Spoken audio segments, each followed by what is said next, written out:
Good morning, third class. I am Madhvi from Happy Cambridge School, your Hindi teacher. Student, today we will discuss chapter number 4. हमारा chapter number 4 कौन सा है? घमंड का फल। तो देखते हैं बेटा इस चैप्टर में क्या बताया गया है। संक्षेपण। प्रस्तुत कहानी में यह बताया गया है कि हमें कभी भी घमंड नहीं करना चाहिए, हमेशा बड़ों का कहना मानना चाहिए और उनका सम्मान करना चाहिए। इस कविता में क्या बताया गया है कि हमें कभी भी अपने आप पे घमंड नहीं करना चाहिए। घमंड मीन्स क्या होता है कि मतलब मेरे जैसा तो कोई है ही नहीं, सब कुछ मैं ही हूँ, जो हमारे अंदर ईगो आ जाती है उसे हम क्या कहते हैं? घमंड कहते हैं। ठीक है, तो हमें कभी भी घमंड नहीं करना चाहिए। हमसे जो बड़े होते हैं हमेशा हमें उनका क्या करना चाहिए?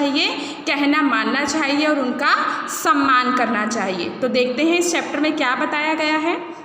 बहुत समय पहले की बात है, चित्रकूट पर्वत की तराई में हाथियों का एक झुंड रहता था। बहुत पहले की बात है, चित्रकूट पर्वत है उसकी तराई में क्या रहता था? हाथियों का एक झुंड रहता था। उस झुंड का सरदार अन्य हाथियों की तुलना में अधिक शक्तिशाली और बड़ा था। उस झुंड का जो सरदार था वो क्या था? जो दूसरे हाथी थे उनकी तुलना में शक्तिशाली भी था और बड़ा भी था। सभी हाथी उसकी प्रशंसा करते थे। सभी जो हाथी थे उसकी क्या करते थे? प्रशंसा करते थे, उसकी तारीफ करते थे। अपनी प्रशंसा सुनते सुनते उसे अपने आप पर बहुत घमंड हो गया। जब सब उसकी तारीफ करते थे ना तो उसे अपने आप पे घमंड हो गया कि मेरे जैसा तो कोई है ही नहीं, मैं इन सबसे बड़ा हूँ, सबसे शक्तिशाली हूँ। जहाँ यह झुंड रहता था वहीं पास में एक सुंदर नदी थी, उसमें एक बलशाली मगरमच्छ भी रहता था।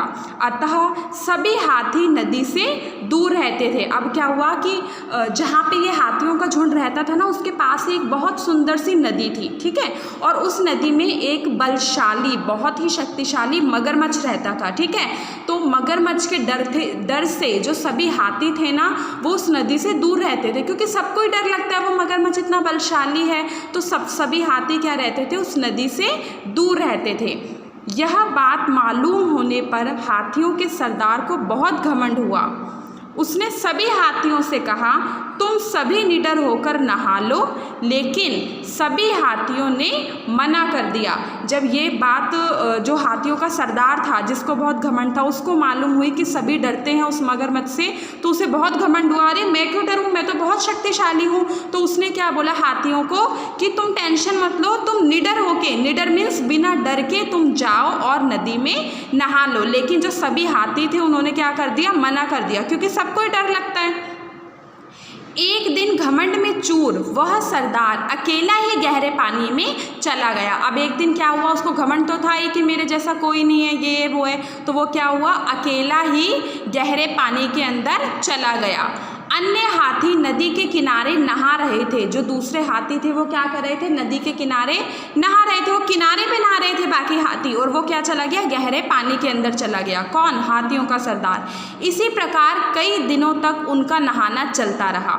इसी प्रकार क्या हुआ? कई दिनों तक वो ऐसे ही नहाते रहे।